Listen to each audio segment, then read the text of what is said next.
नमस्कार, मैं डॉक्टर रमाकांत शर्मा, योग, प्राकृतिक चिकित्सा, प्राकृतिक जीवन शैली एवं आहार चिकित्सा विशेषज्ञ।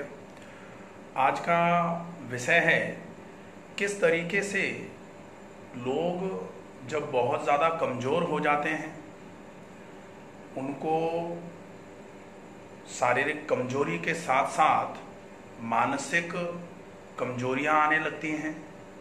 धीरे धीरे करके शारीरिक और मानसिक कमजोरी की वजह से उनकी जो जीवन शैली है वो बिगड़ना चालू हो जाती है और जीवन शैली के बिगड़ने की वजह से उनके रोगों से लड़ने की क्षमता में भी कमी आना चालू हो जाती है, जिसकी वजह से छोटी मोटी समस्याएं उनको जल्दी से होना चालू हो जाती हैं। सर्दी, जुकाम, खांसी, श्वसन की तकलीफ होना, सर्दी, जुकाम, बुखार जो तीव्र रोग कहे जाते हैं वो ये बहुत जल्दी जल्दी उनके शरीर में अटैक करना चालू कर देती हैं। तो ऐसा क्या उपचार करें जिससे ये शारीरिक कमजोरियां भी दूर हों, मानसिक परेशानियां भी दूर हों और साथ में ये रोगों से लड़ने की क्षमता बढ़ जाए, श्वसन की जो हमारी तीव्रता है, जो क्षमताएं हैं वो सही हो जाएं। तो निश्चित तौर पर इसके लिए एक अच्छी जीवन शैली की आवश्यकता होती है, एक अच्छे खान पान की आवश्यकता होती है, युक्त आहार और युक्त विहार की आवश्यकता होती है। लेकिन साथ में ये बहुत विशेष ध्यान रखने वाली बात है कि यदि हम औषधि और आहार से सारे रोगों को सही कर लेते तो निश्चित तौर पर आज शरीर में कोई भी रोग किसी के भी शरीर में नहीं हो पाता, क्योंकि आहार और औषधि तो सब एक तरीके से अपने बीमारियों से दूरी बनाने के लिए, अपनी सारी बीमारियों को सही करने के लिए सारे लोग आहार और औषधि का अच्छे तरीके से पालन कर भी सकते हैं। लेकिन एक जो सबसे अहम बात है वो ये होती है कि जब तक हम अपने मन से अपने शरीर को सही करने के लिए तैयार नहीं होंगे तब तक शरीर में हमारे में आराम नहीं होगा। एक बहुत अच्छी कहावत जो बहुत लंबे समय से कही जाती रही है कि रोग सिर्फ तब सही होते हैं जब हमारी जिजीविषा जो है, हमारे जीने की शक्ति जो है, हमारे रोगों से लड़ने की शक्ति जिसको बोला जाता है, जिसको जीवनी शक्ति बोला जाता है, जब ये सही होती है और इसकी जिजीविषा जो जिसकी होती है, जीने की क्षमता जिसकी होती है, जीने की आस जिसमें जितनी अच्छी होती है। आजकल भी आपने देखा होगा लोग कहते हुए पाए जाते हैं कि इनके जीने की इच्छा, जीने की जिज्ञासा जो है वो बहुत अच्छी है, इसके लिए इनके रोगों में बहुत अच्छा आराम होना चालू हो रहा है। जो अंदर से बहुत अच्छे तरीके से पॉजिटिव एटीट्यूड के साथ अपनी जीवनी शक्ति को सही करने का प्रयास करते हैं, उनके शरीर में आराम भी बहुत जल्दी होना चालू हो जाता है। तो निश्चित ही आहार और औषधि दोनों ही, और हम तो कहते हैं आहार ही औषधि है, तो औषधि का उपयोग अगर अलग से भी करना पड़े, जो आजकल औषधियां चल रही हैं, जैसे अगर किसी को बुखार आ जाए तो एंटीबायोटिक ले लेते हैं, किसी को कोई इन्फ्लेमेशन, इन्फेक्शन हो जाए तो एंटीबायोटिक्स का यूज़ करते हैं। तो ऐसे समय में वो औषधियां, और हम जो कहते हैं कि आहार ही औषधि है, तो आहार को ही औषधि के रूप में और आहार को ही औषधि समझकर यदि लिया जाए तो इसमें ये जरूर ध्यान रखना पड़ेगा कि किस रोग में हम कौन सा आहार ले सकते हैं, किस रोग में हमें कौन सा आहार छोड़ के रखना पड़ेगा। तो अगर हम इसका ध्यान रख लें तो निश्चित तौर पर हम अपने शरीर में जो भी रोग पनप रहे हैं उनको धीरे धीरे करके शरीर से बाहर कर देंगे और शरीर को दोबारा से मजबूत करके, शरीर की रोगों से लड़ने की क्षमता को बढ़ा करके शरीर को पूरे तरीके से पूर्ण रूपेण स्वस्थ बनाने में हम अपने खुद के शरीर की पूरी मदद कर पाएंगे। तो पॉजिटिव एटीट्यूड का होना बहुत ज़रूरी है। पॉजिटिव एटीट्यूड कब आता है? जब अच्छे माहौल में रहते हैं, जब विचार अच्छे रहते हैं, हमारे आसपास जो लोग हैं वो अच्छे भाव के साथ हमसे जब बात करते हैं, मन में हमारे में जब प्रसन्नता रहती है, मन में अगर दुख है किसी के में, मन में अगर अशांति है किसी के में, मन में अगर असंतोष है किसी के में, तो फिर ये निश्चित मान लीजिए कि कोई भी आहार या कोई भी औषधि ऐसी अवस्था में, शोक की अवस्था में, तो हम तो बोलते भी हैं शोक की अवस्था में लिया गया आहार निश्चित तौर पर बहुत नुकसान करता है। तो ऐसे ही अशांति की अवस्था में, ऐसे ही क्रोध की अवस्था में, ऐसे ही अस्थिरता की अवस्था में लिया गया आहार भी हमारे शरीर को पूरे तरीके से निरोगी बनाने में असक्षम होगा। तो हमें अपने शरीर को स्थिर, क्रोध विहीन, अक्रोध की अवस्था में हमें रहना है। क्रोध न हो जिस अवस्था में हम बहुत ज़्यादा गुस्से में रहते हैं, या बहुत ज़्यादा चिड़चिड़े रहते हैं, या बहुत ज़्यादा द्वेष से भरे हुए रहते हैं, किसी दूसरे के प्रति हम बहुत ज़्यादा ऐसे भाव रख रहे हैं कि जिस प्रतिशोध का जो भाव होता है वो रखे हुए हैं, ऐसे समय में निश्चित तौर पर हम कुछ भी खाते पीते रहें, हमारे शरीर का पोषण नहीं होगा उससे। और हमारे यहाँ तो बोला भी जाता है कि रोग में लिया गया आहार रोग का पोषण करता है, रोगी का नहीं। तो यदि हम रोग में आहार ले रहे हैं और हम कहते हैं कि हम तो बहुत अच्छा खा रहे हैं फिर भी शरीर में नहीं लग रहा है, शरीर में लगेगा कैसे? जब रोग की अवस्था में हम अपने मन को अशांत करके, मन को अस्थिर करके, मन में क्रोध भर के, मन में द्वेष की भावनाएं भर के यदि हम भोजन करते रहेंगे तो निश्चित तौर पर वो हमारे शरीर का पोषण नहीं कर पाएगा। वो जो हम कर रहे हैं भोजन, वो हमारे रोग का पोषण करेगा, और रोग धीरे धीरे करके शरीर में पनपना चालू हो जाएगा, रोग अपनी जड़ें शरीर में जमाना चालू कर देगा, और वो हमारे शरीर के लिए आगे चल के बहुत नुकसानदायक होगा। तो अब हमें ऐसा क्या करना है जो शारीरिक कमजोरियों को दूर करे, जो छोटे मोटे परिवर्तनों से, जो छोटे मोटे रोग हमको हो जाते हैं उनसे हमको बचाए। उसके लिए एक अच्छी जीवन शैली, उसमें सबसे पहले सवेरे जल्दी जग जाया जाए। जैसे ही हम जल्दी जागें, जागते ही हम बिस्तर से खड़े हो जाएं, और बिस्तर से खड़े होते ही हम रात का किसी भी पात्र में रखा हुआ, वैसे तो कहा जाता है कि तांबे के पात्र में रखा हुआ पानी, लेकिन जिसको क्रोध ज़्यादा रहता है, जिसमें गुस्सा ज़्यादा है, जिसको एसिडिटी बहुत ज़्यादा रहती है, वो तांबे के बर्तन का पानी ना ले। तो फिर कांच के बर्तन का पानी आजकल सबसे बढ़िया है, क्योंकि अगर हम मिट्टी के बर्तन में पानी रखेंगे तो जिसको श्वास से संबंधित कोई समस्या है, या जिसको खांसी ज़्यादा हो रही है, ऐसे समय में जिसको कफ की समस्या है, जिसको जुकाम सर्दी जल्दी हो जाता है, उसको ठंडा पानी सवेरे सवेरे फिर नुकसान कर सकता है। तो कांच के बर्तन में रखा हुआ पानी, कांच के जार में, कांच के बॉटल्स आजकल आने लग गए हैं, उसमें रखा हुआ पानी आप सवेरे जगते ही 1 लीटर के आसपास पानी पी लीजिए। जल्दी जल्दी पीना है, बड़े बड़े घूंट पीना है, पूरा 1 लीटर एक बार में ख़त्म करने की कोशिश करिए। यदि एक बार में आज 1 लीटर नहीं पी पा रहे हैं तो 2 दिन, 5 दिन, 7 दिन, जितने दिन के बाद आप पीने के योग्य हो जाएं तब तक आप प्रयास करते रहिए। ये बहुत अच्छा तरीका है। पानी पी के 10 मिनट के लिए रुकिए, 10 मिनट रुक के फिर मोशन जाइए, हाथ मुंह धो के, मंजन करके, उसके बाद फिर हमें रात को रखा हुआ गिलोय का पानी ले लेना है। हम 1 गिलास, कांच के गिलास में 1 गिलास पानी, उसमें थोड़ा सा गिलोय का टुकड़ा, उसमें 3, 4, 5 पत्तियां तुलसी पत्ता जो होता है उसको अच्छे तरीके से धो करके, गिलोय को अच्छे तरीके से धो करके, कुचल करके उस गिलास पानी में डाल दिया, वो पानी हम ले सकते हैं। और इनफैक्ट हम एक काम और कर सकते हैं, 5 लीटर का, 6 लीटर का एक कांच का जार लेके रखें। हम रात को उस जार को अच्छे से साफ करके उसमें साफ शुद्ध पानी, आरओ का पानी यूज में ले सकते हैं, वो पानी रख दिया। उसमें लगभग हमने 12 इंच से 15 इंच गिलोय का जो सामान्य मोटाई वाला डंठल होता है उसको कुचल करके पानी में डाल दीजिए, और उसमें लगभग 15 से 20 तुलसी की पत्तियां डाल दीजिए। और अगर तुलसी की फ्रेश पत्तियां नहीं मिल पा रही हैं तो तुलसी ड्रॉप्स आजकल आती हैं, वो डाल के रख दीजिए। उसी में से हम जगते ही सवेरे 1 लीटर पानी पी लें, और बाकी का पानी पूरे दिन में थोड़ा थोड़ा करके वही पानी पीते रहें।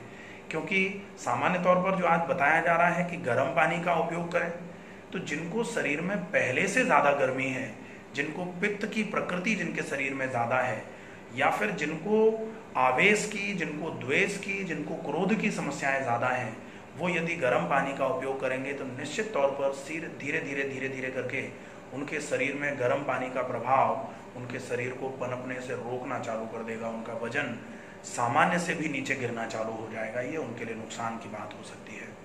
तो वो पानी पिया, पानी पी के हम फ्री हुए, फ्रेश हो गए, हाथ मुंह धो लिया, मंजन कर लिया।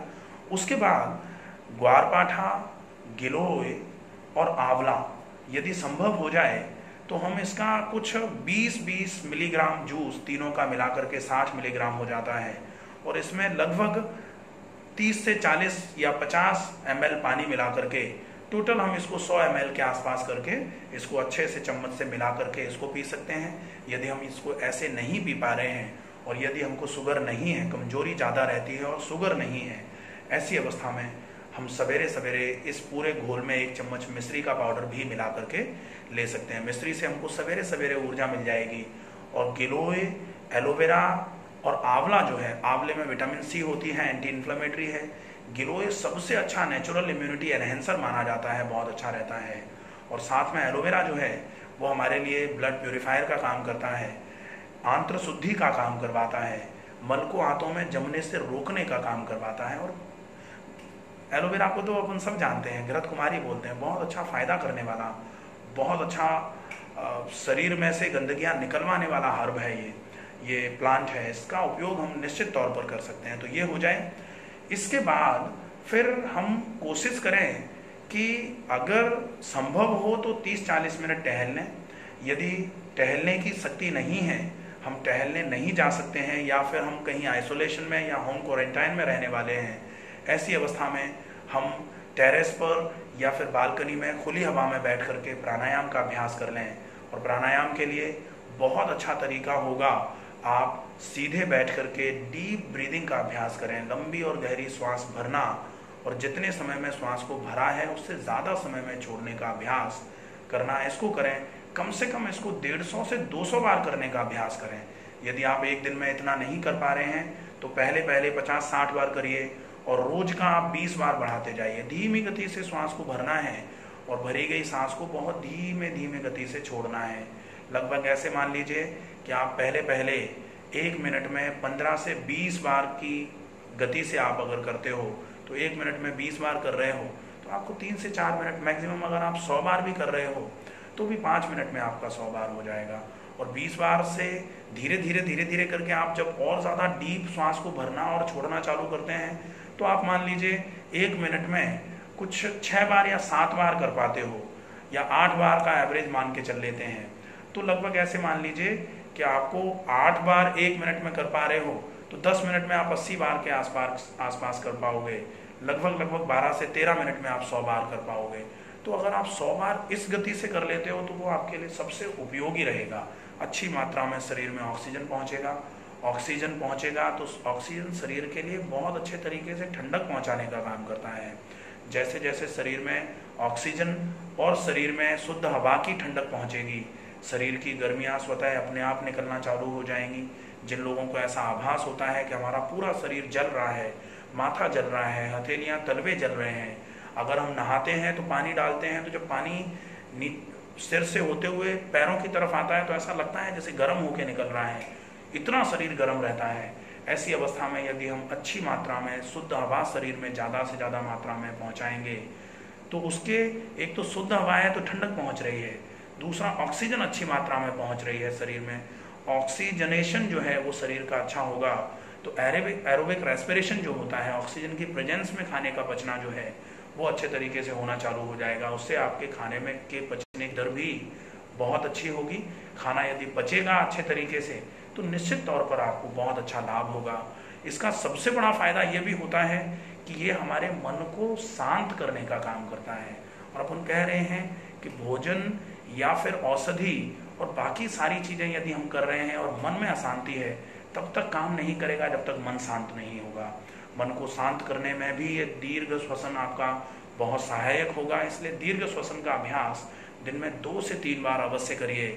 और 100 बार से 150 बार संभव हो जाए तो मेरे हिसाब से 200 बार अगर हो जाए एक बार में बैठ करके 15 से 20 मिनट 25 मिनट लग जाएगा। बहुत सहज श्वसन में, सहज स्वभाव में करना है इसको, इसका विशेष ध्यान रखें। इतना करने के बाद हम फ्री होते हैं। फिर हम रात को भीगे हुए कुछ खजूर ठंडे पानी में या फिर मिट्टी के बर्तन में भिगो देंगे अगर हम, क्योंकि खजूर भी अगर हम रात को भिगोते हैं, किसी मेटल में भिगोते हैं तो खजूर की तासीर भी हल्की वैसे गर्म मानी जाती है। खजूर हुए, छुआरे हुए, ये गर्म होते हैं, लेकिन जैसे ही इनको हम मिट्टी के बर्तन में पानी के साथ भिगोते हैं तो निश्चित तौर पर वो ठंडक जो पानी की है वो इनको ठंडा बनाने का, इनकी प्रकृति को ठंडा करने का काम करता है। और साथ में खजूर बहुत अच्छी ऊर्जा देने का काम करते हैं और जल्दी पच जाने वाले होते हैं। तो 4 से 5 खजूर, 15 से 20 मुनक्का, किशमिश भी हम थोड़े ले सकते हैं। अगर हमको ज़्यादा खांसी है तो किशमिश थोड़ा अवॉइड कर लें, खट्टी मानी जाती है इसलिए। इसके अलावा हम 4 से 5 बादाम और मैक्सिमम 1 अखरोट। अखरोट बहुत गर्म होता है, इसलिए अखरोट का उपयोग अगर हम, गर्मी ज़्यादा है शरीर में तो अपनी प्रकृति को देख करके 1 आध दिन अखरोट खा के देख लीजिए। गर्मी अगर कम नहीं हो रही है तो फिर अखरोट को बंद कर दिया जाए। हम रात को मिट्टी के सकोरे में पानी के साथ इनको भिगोएं, सवेरे सवेरे इनको बहुत चबा के खाएं। व्यायाम प्राणायाम करने के बाद बहुत चबा के इनको खाया और उसके बाद पूरा पानी, जिस पानी में हमने इनको भिगोया था, साफ पानी होना चाहिए, उनको अच्छे तरीके से धो करके रात को भिगोना है, फिर वो पानी भी हम पी सकते हैं सवेरे। तो वो हो जाए। उसके बाद नाश्ता जो हमारा है 9 साढ़े 9 बजे के आसपास नाश्ता हो, और नाश्ते के साथ संभव अगर हो जाए तो बहुत अच्छा रहे ग्रीन जूस। ग्रीन जूस में हम फिर से कुछ भी, जो भी हमारे आसपास, जैसे थोड़े 2-3 तुलसी के 4 पत्ते तुलसी के डाल दिए, उस तुलसी के पत्ते के साथ में अगर हमारे आसपास जामुन लगा हुआ है तो जामुन के पत्ते हो जाएं थोड़े से, बहुत अच्छा रहता है। जामुन के पत्ते ब्लड प्योरीफायर का काम करते हैं। ब्लड प्योरीफायर का काम करते हैं तो निश्चित तौर पर हमारे शरीर की जो रक्त की अशुद्धियां हैं उनको दूर करने का काम करेंगे, गर्मी भी हटाने का काम करते हैं, बहुत अच्छा रहेगा ये। इसके साथ में यदि संभव हो जाए तो थोड़ा सा एलोवेरा दोबारा से हम मिला करके ग्रीन जूस के साथ भी ले सकते हैं। अगर पॉसिबल हो, आयरन की डेफिशिएंसी या फिर आयरन डेफिशिएंसी अनीमिया की कंडीशन है, हीमोग्लोबिन कम आ रहा है, तो हम व्हीट ग्रास जूस भी इस जगह पर उपयोग में ले सकते हैं। जो गेहूं के जवारे का जूस है वो भी उपयोग में लिया जा सकता है, वो हो जाए। उसके साथ में कुछ नाश्ते में वेजिटेबल दलिया या वेजिटेबल खिचड़ी हो जाए तो सबसे अच्छा रहेगा। और यदि ये नहीं हो पा रहा है तो हम किसी भी प्रकार का एक फल, क्योंकि हम सामान्य तौर पर जो बोलते हैं एकल आहार का जो कंसेप्ट है हमारा, कि एक बार में एक जैसी चीजें या फिर एक ही चीज, तो हम एक जैसी के लिए हमें जानकारी होना जरूरी है कि कौन सी चीजें एक फैमिली की होती हैं। इतनी जानकारी करने की जरूरत नहीं। आज हम जैसे सेब खा रहे हैं तो आज हमने केवल सेब खा लिया, कल हम संतरा खा सकते हैं, परसों हम तरबूज खा सकते हैं, उसके दूसरे दिन हम कुछ और फल खा सकते हैं। हम सारे फल खा सकते हैं, केवल इतना ध्यान रखना है कि अगर हमें खट्टे फल खाने के बाद खांसी थोड़ी ज़्यादा हो रही है तो खट्टे फलों को अवॉइड करने की आवश्यकता है। ये हमारे नाश्ते में हो जाए।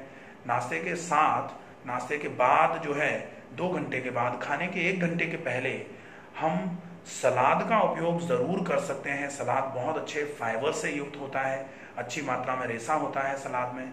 लेकिन हमें ये ज़रूर ध्यान रखना होगा कि यदि कच्चा सलाद हमें खाने में आ रहा है और कच्चे सलाद से खांसी का रोग चूंकि हमको है, हल्की खांसी हमको बनी हुई है और वो खांसी लंबे समय से है, एलर्जिक कोल्ड टाइप का जो जिसको हम बोलते हैं वो है हमें, या फिर एलर्जिक राइनाइटिस है, एलर्जिक ट्रैकियोब्रोंकाइटिस जैसी कंडीशन है, ऐसे कंडीशन में हम सलाद को भी थोड़ा सा स्टीम करके अगर खाएं तो बहुत अच्छा रहेगा।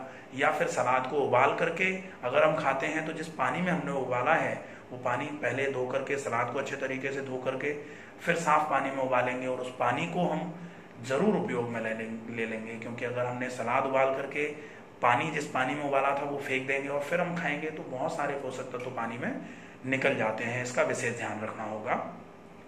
अब बारी आती है हमारे भोजन की। भोजन में बहुत मोटे आटे की रोटी और उबली हुई सब्जी। उबली हुई सब्जी में तुरई जो है वो वैसे बहुत अच्छी मानी जाती है, लेकिन जिनको खांसी की समस्या होती है, आंशिक कफ जिनको होता है, उनको तोरई बहुत ठंडक पहुंचाती है, तोरई और मूली। तो ये 2 चीजें थोड़ी सी बंद करके रखनी है। इसके अलावा लौकी है, टिंडा है, कद्दू हो जाए, या फिर अगर ऐसी कोई समस्या नहीं है जिसमें बहुत ज्यादा एसिडिटी, चूंकि एसिडिटी अगर है तो हम गरिष्ठ भोजन नहीं कर सकते, हम पनीर नहीं खा सकते हैं, हम छोले नहीं खा सकते हैं, हम तुअर की दाल नहीं खा सकते हैं, हम बहुत ज़्यादा चिकनाई और बहुत ज़्यादा मसालों वाला खाना नहीं खा सकते हैं, हम भिंडी नहीं खा सकते हैं, अरबी नहीं खा सकते हैं, बैगन नहीं खा सकते हैं। ऐसी बहुत सारी चीज़ें हैं जो हम एसिडिटी और कफ दोनों में नहीं खा सकते हैं, तो इनका विशेष ध्यान रखा जाए। मोटे आटे की रोटी और लौकी, टिंडे, कद्दू, कभी आलू अगर हम सेक करके, जो सेका हुआ आलू होता है, जो भुना हुआ आलू होता है, उसका अगर हम थोड़ा सा भरता बना लें, छाछ नहीं डालेंगे उसमें, ये ध्यान रखेंगे, तो सेका हुआ भुना हुआ आलू जो है, बेक्ड पोटैटो जिसको बोलते हैं, वो बहुत अच्छा उपयोगी है। इसमें ऊर्जा भी बहुत अच्छी देता है और साथ में वो कफ को दूर करने का काम करता है। वैसे पोटैटो बोला जाता है कफ कारक होता है, लेकिन बेक्ड पोटैटो जो है वो कफ नहीं करवाएगा आपको। तो अगर ऐसा कुछ है तो बेक्ड पोटैटो को थोड़ा सा छोटे छोटे टुकड़ों में काटा, उसमें थोड़ा सा टमाटर काट दिया, थोड़ी सी हरी मिर्ची काट दी और हल्का सा उसमें सेंधा नमक डाल करके उसका भरता बना करके वो भी खाया जा सकता है, वो भी अच्छा रहेगा।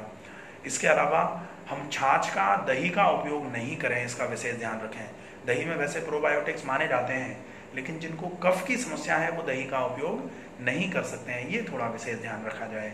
दोपहर का भोजन हो जाए, दोपहर के भोजन के आधे घंटे पहले हमने स्टीम्ड सैलेड या बॉयल्ड सैलेड लिया था। अब दोपहर के भोजन के 3 घंटे तक हमको कुछ नहीं खाना है। दोपहर का भोजन अगर हमने किया, दोपहर के भोजन के बाद 3 घंटे तक हमने कुछ नहीं खाया, उसके बाद ये विशेष ध्यान रखना है कि 3 घंटे के बाद हम कुछ सूप ले लें। और वो सूप जो होगा वो हमारा काली मिर्च डाल करके या फिर सौंठ बहुत ज़्यादा डाल करके वो सूप, जिनको एसिडिटी की समस्या है, साथ में जिनको कफ है, उनको ये ज़रूर ध्यान रखना होगा कि कफ को दूर करने के लिए खाने से उनको कफ को दूर नहीं करना है। कफ को दूर करने के लिए अपन दूसरी चीज़ें ले सकते हैं, खाने से एसिडिटी को मेंटेन कर लीजिए।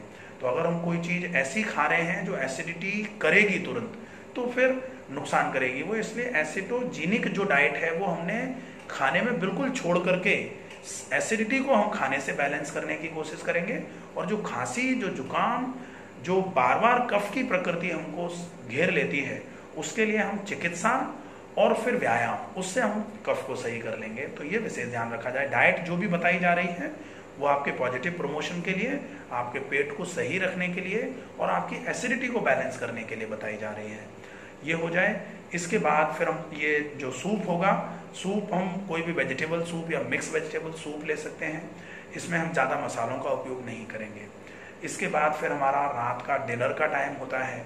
डिनर के टाइम में हम कोशिश करें कि चपाती और सब्जी का उपयोग हो जाए, बहुत अच्छा रहेगा। बीच में जो लंच और डिनर का टाइम जो है, उसके बीच में हम एक बार फल ले सकते हैं। और बहुत अच्छा फल जो अभी इस समय चल रहा है, बेल का फल, कुछ समय तक और चलेगा। तो बेल जो है वो आंतों को सही करने का काम करता है। पित्त सामक है बेल, पित्त को बहुत अच्छे तरीके से दूर करने का काम करता है और साथ में शरीर में से एलिमिनेशन कराने का बहुत अच्छा काम करता है बेल। तो एलिमिनेशन यदि हमें कराना है तो हम बेल का गूदा या फिर बेल के गूदे में पानी मिला करके बेल का जूस बना करके बिना दूध मिलाए, इसका विशेष ध्यान रखें। तो वो बेल का गूदा या बेल का जूस भी हम लंच और डिनर के बीच में ले सकते हैं। और या फिर हम अपने शरीर के लगभग किलो में 1%, जो आपका वेट अगर 60 किलो है तो 60 किलो वेट पर आपको 60 किलो वेट का 1% जो है उतने फ्रूट्स पूरे दिन में, मतलब 600 ग्राम फल अपने को पूरे दिन में खाने चाहिए। ये अपने को ध्यान रखना है। तो 600 ग्राम में मान लीजिए हमने 300 ग्राम नाश्ते के समय पे खा लिए, तो 300 ग्राम फल हम दोपहर के और शाम के खाने के बीच में खा सकते हैं। साथ में एक बार हम बेल का जूस ले सकते हैं और इसके साथ में खाने के आधे घंटे पहले हम सूप ले सकते हैं, शाम के खाने के आधे घंटे पहले, और उसके बाद हम भोजन कर लें।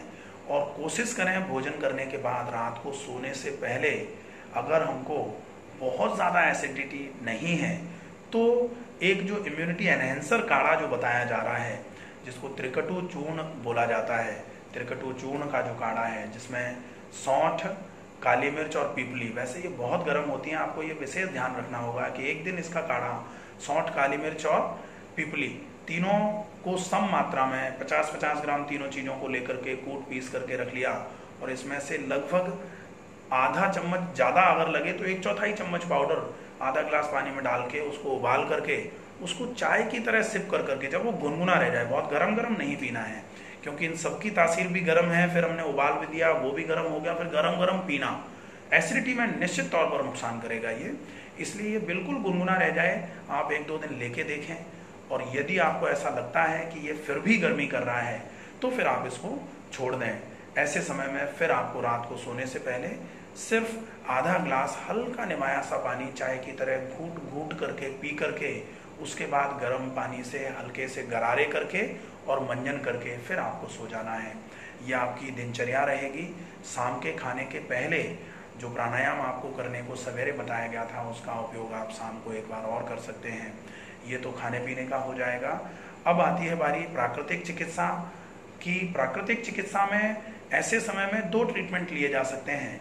एक तो कफ के लिए हम कोशिश करें कि गरारे हल्के गुनगुने पानी से, और फेशियल स्टीम जो है, नाक से भाप जो है वो फेफड़ों में पूरे में पहुंचे, फेफड़ों के वायुकोषों तक पहुंचे, वायुकोषों को फैलाने का काम करवाए, क्योंकि वायुकोषों की मांसपेशियां जो हैं गर्मी की वजह से फैलना चालू होंगी, फूलना चालू हो जाएंगे वायुकोष।